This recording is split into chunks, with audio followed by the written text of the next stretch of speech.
Sing the wondrous love of Jesus, sing His mercy and His grace. In the mansions bright and blessed, He'll prepare for us a place. When we all get to heaven, what a day of rejoicing that will be when we all see Jesus. We'll sing and shout the victory. While we walk the pilgrim pathway, clouds will overspread the sky. But when traveling days are over, not a shadow, not a sign. When we all get to heaven, what a day of rejoicing that will be when we all see. All right, so Leviticus 11, verses 1 and 2. The Lord spoke again to Moses and to Aaron, saying to them, Speak to the sons of Israel, saying, These are the creatures which you may eat from all the animals that are on the earth. A couple of things I think that that are worth noting just from these first couple of verses. God speaks to Moses and to Aaron. It's very clear about that, saying to them. And then he told them to speak to the sons of Israel. This is a process which the Lord has always used and in which the Lord used clean through until he had revealed all things that he needed to reveal to man. Did he speak to every individual on the earth?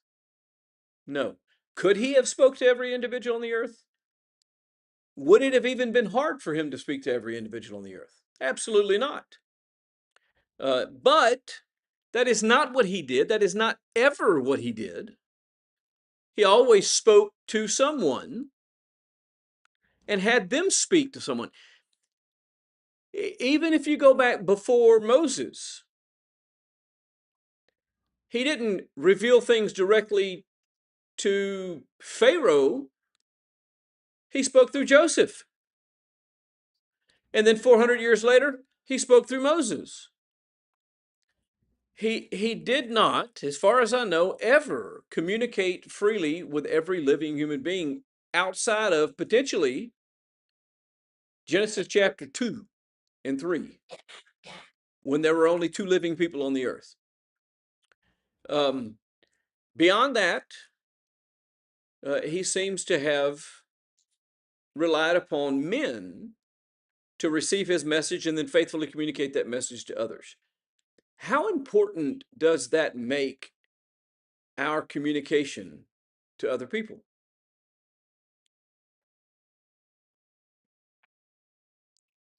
It's extremely important. And that's why there's a fair amount of instruction in the Bible about speaking truth and speaking with grace and speaking from a place of love, all of which ensure that we speak clearly and that we speak honestly and that we speak fairly in a way that it gives grace to those who hear. That's the way it's put in the New Testament. To let our speech be seasoned so that it gives grace to those who hear.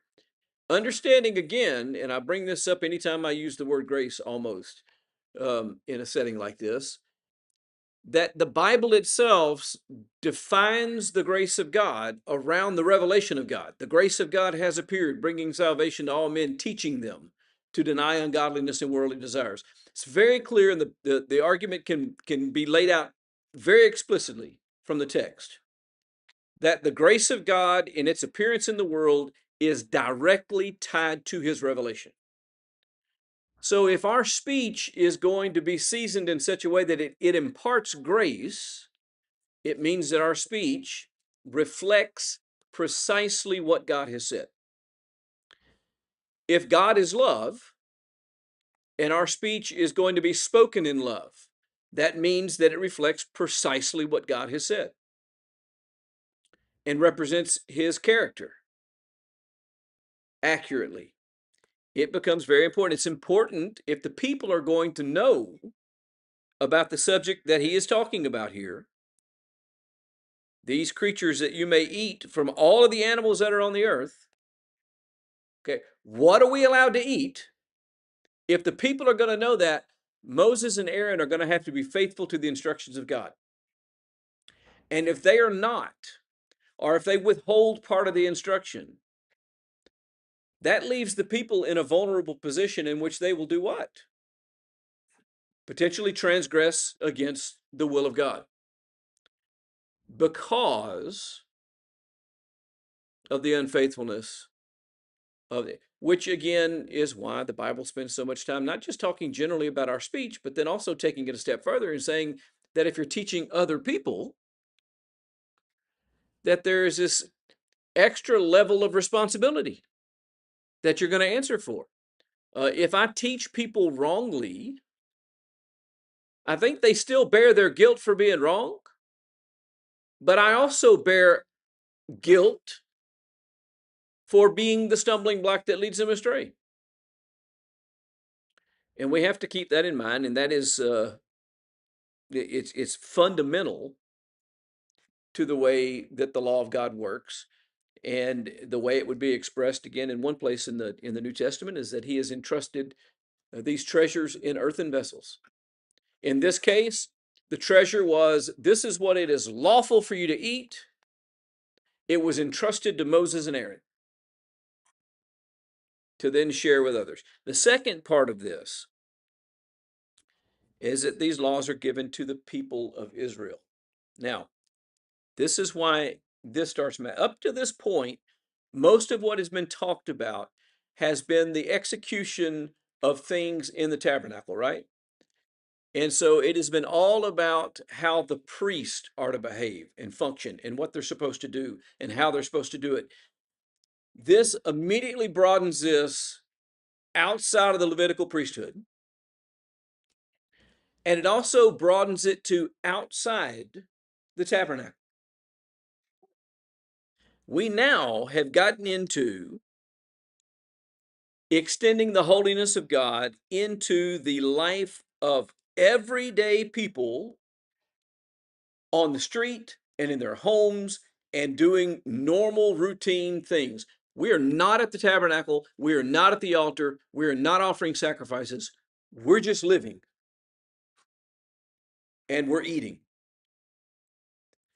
And God says, my holiness extends to every part of your life. I'm not just going to govern your worship. I'm not just going to govern your sacrifices.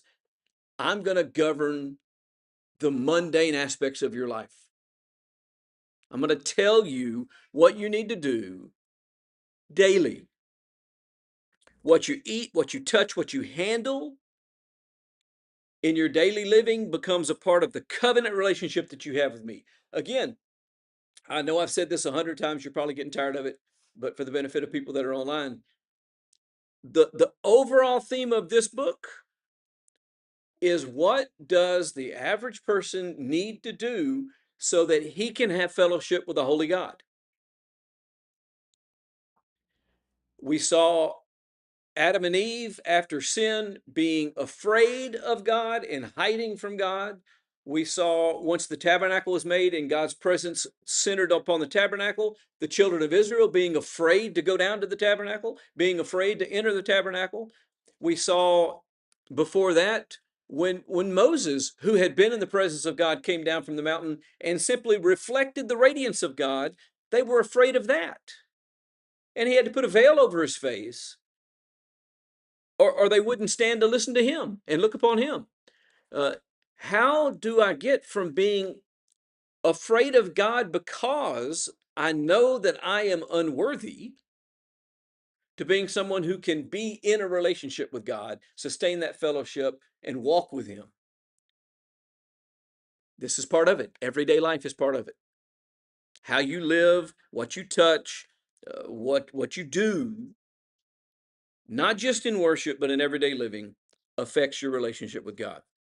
So he's going to talk specifically here about eating, but understand we're going to go on and talk about some other categories later on in the book here, or later on in the chapter. Maybe does he get into anything else? I can't remember. Yeah, I think he gets into some of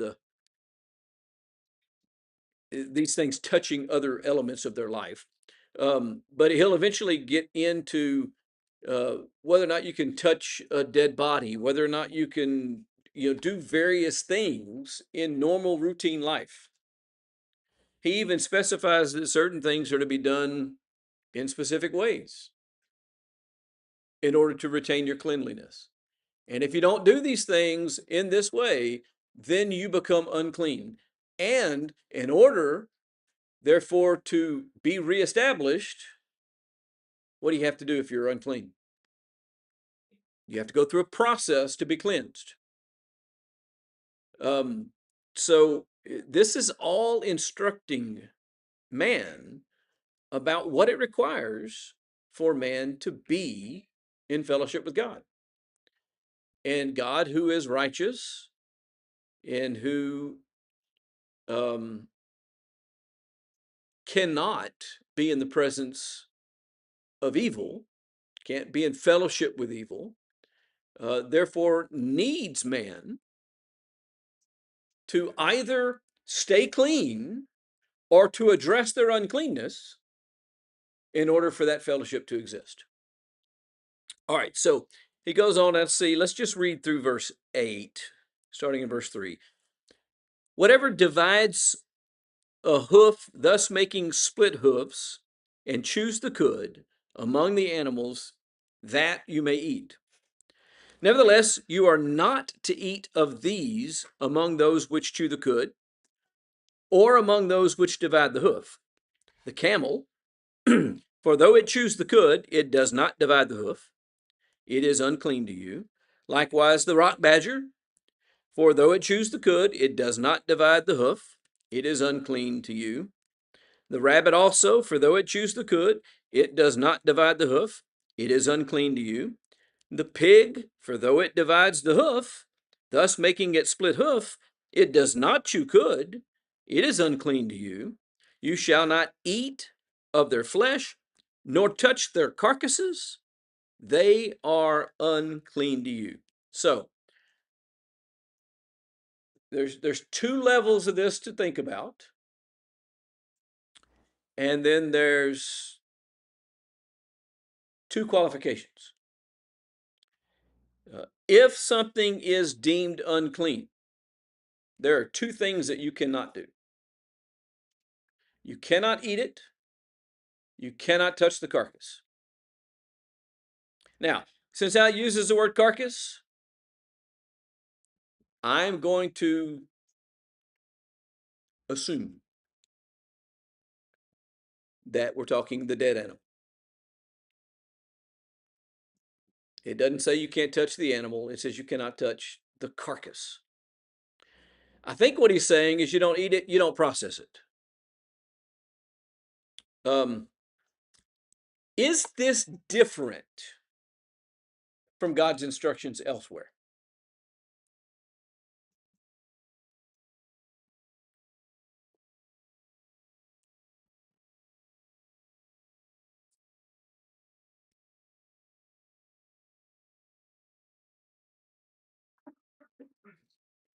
To whom is that your question? To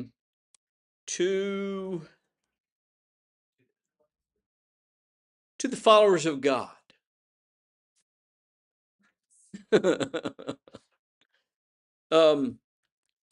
Go back to the book of Genesis, chapter 9, immediately following the flood.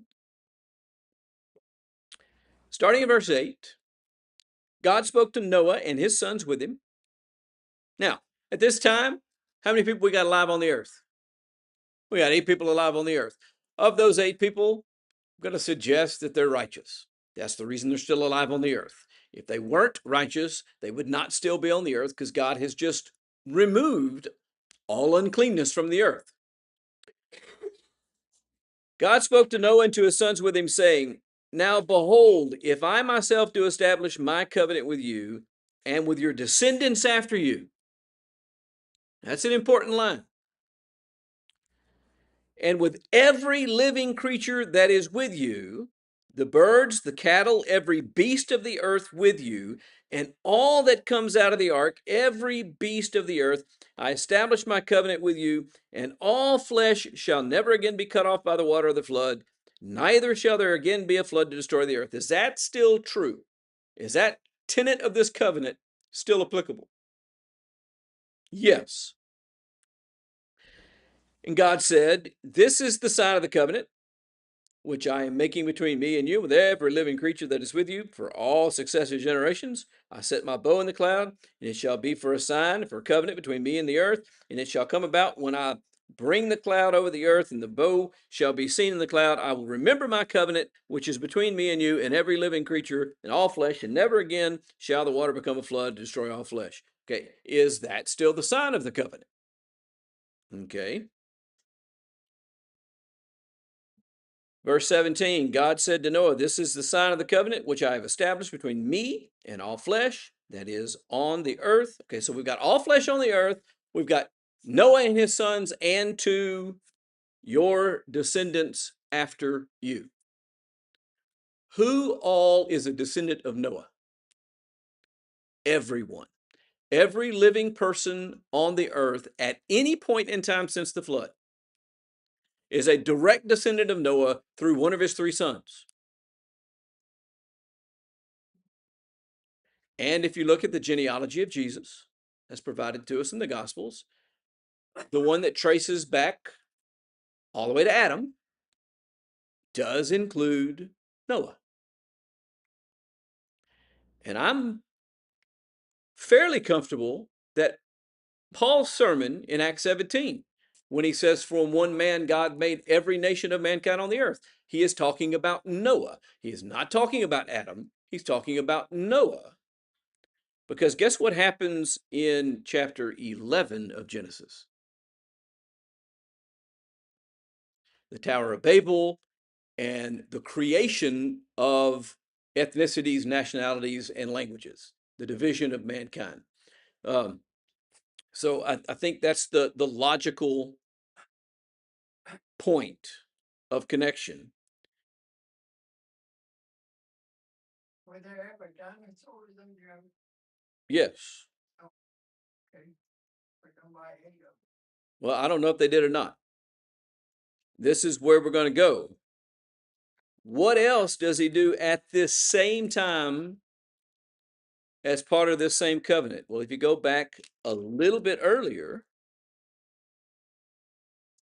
the beginning of this chapter, this is what he said leading up to, This is my covenant with you and with your descendants. He said, The fear of you and the terror of you shall be on every beast of the earth and on every bird of the sky, with everything that creeps on the ground, and all the fish of the sea. In your hand they're given. Every moving thing that is alive shall be food for you. Every moving thing shall be food for you. This is to you and to your descendants after you. Is that different than what we just read in Leviticus 11? Yes. Very different.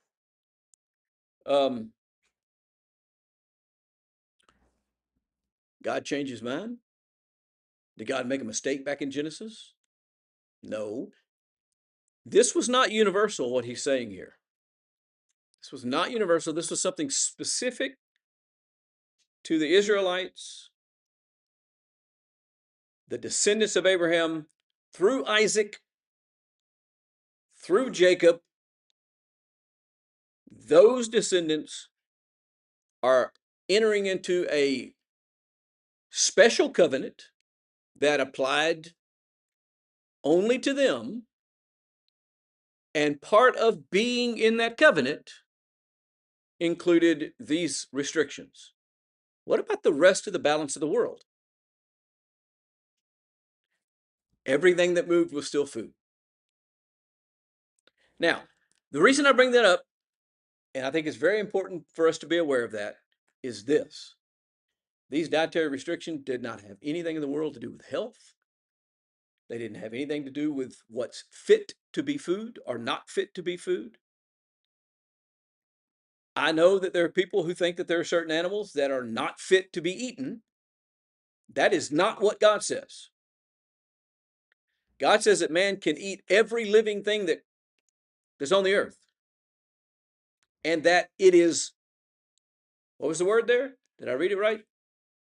Good for food? It shall be food for you?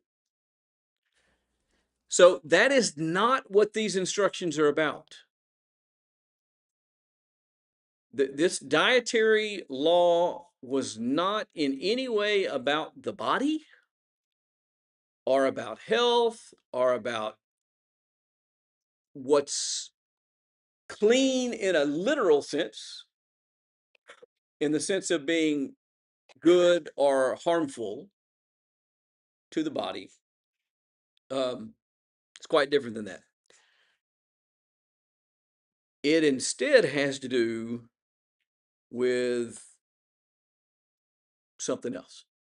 Now, there are two different things that have to be true in order for an animal to be food in the covenant that was given through Moses. It has to be an animal that chews the cud, and it has to be an animal with split hooves. If you're an animal that chews the cud but doesn't have split hooves, you weren't supposed to eat it. By the way, horses fall in that category.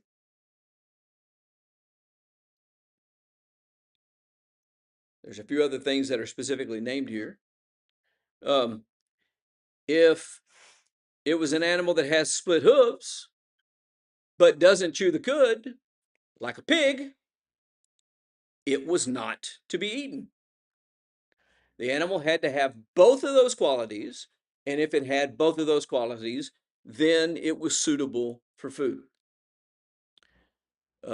What is magic about its eating style, or whether it has a single pad or two pads for a hoof?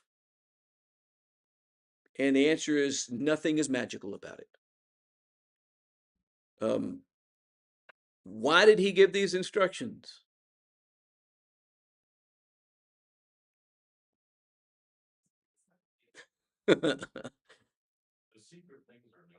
Yeah.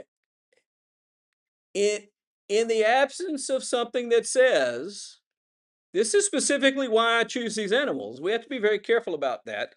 We are going to be told in a minute a reason for their instructions, and we'll talk about that when we get there. But we need to be careful not to project or inject our thoughts, ideas, or predilections about various things into this text. Okay, I'm not real high on the list of eating rodents for the most part. I would eat a squirrel. I don't like cleaning them, so I'm not going to hunt them and I'm not going to clean them. But if I get to somebody's house and they got some squirrel dumplings, I would eat it. Uh, I I'm not gonna. I don't care who's making it either. I know that Paul Prudhomme's restaurant down in New Orleans used to have it on their menu. I'm not gonna get in the line and eat nutria. I'm just not gonna do it. Yeah, you know, it makes perfectly good food, but I'm not interested in it. I can't inject into this. Well, rats carry disease, so rats shouldn't be eaten, and that's what God's talking about. He's trying to keep you from being diseased. No, that has nothing to do with it. Just for the record, cows, which could be eaten, oxen, which could be eaten, they carry their own diseases, and those diseases can be given to people by consuming them. You can get mad cow disease. You can get various bacterial diseases from eating beef. You can get, I'm sure, some parasites from eating beef that's not properly cooked. It's not that pigs are dirty, so you don't eat pigs, and cows are not, so you can eat cows. That's not the point. It's something very different. It is God drawing some visible daily lines between what can be received and what should be avoided, so that his people learn that holiness includes restraint and obedience, even in ordinary things, and even in things that are not apparent. Look, up until this day, pigs were on the menu. From the time of Noah, every creeping thing that walked on the earth was good for food. And all of those years passed, and they're perfectly okay eating any of those animals. But now God says, if you want to walk with me in this covenant, if you want to have fellowship with me, you must make judgments and restrain yourself and not eat these things and limit yourself only to eating these things. Um, he doesn't give us those dietary restrictions today the way that he gave them those dietary restrictions. There's no off-limit food in the law of Christ, in the new covenant. But the principle of learning that holiness is defined by God and that I have to restrain myself and be in obedience to his commandments in order to be clean so that I can have fellowship with him, that principle does apply.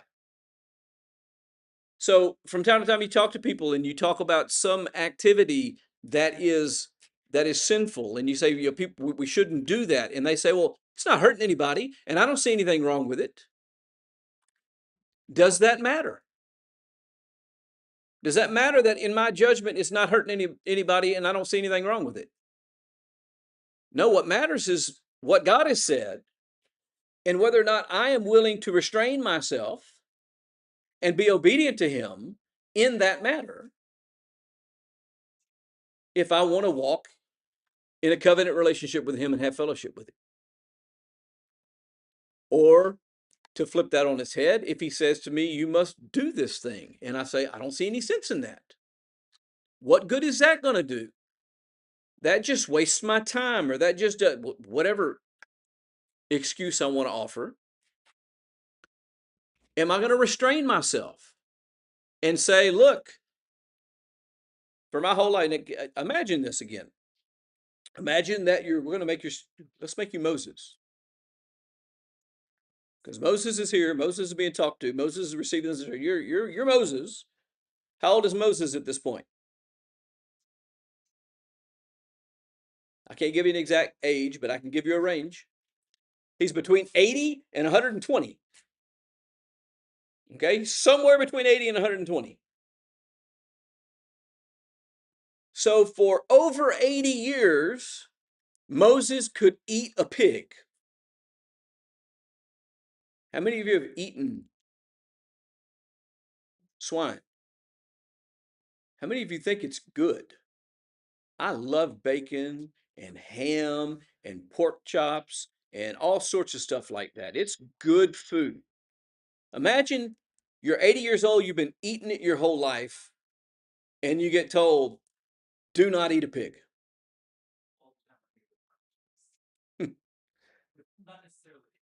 Right. Okay, here's the question. Do I have enough respect for God? Do I have enough restraint on my own desires to understand that if that is what God says stands in between me and fellowship with him, then that is something that I am going to not do so that I don't interfere with that fellowship? Can I do that? That is the question. That's part of what's going on here.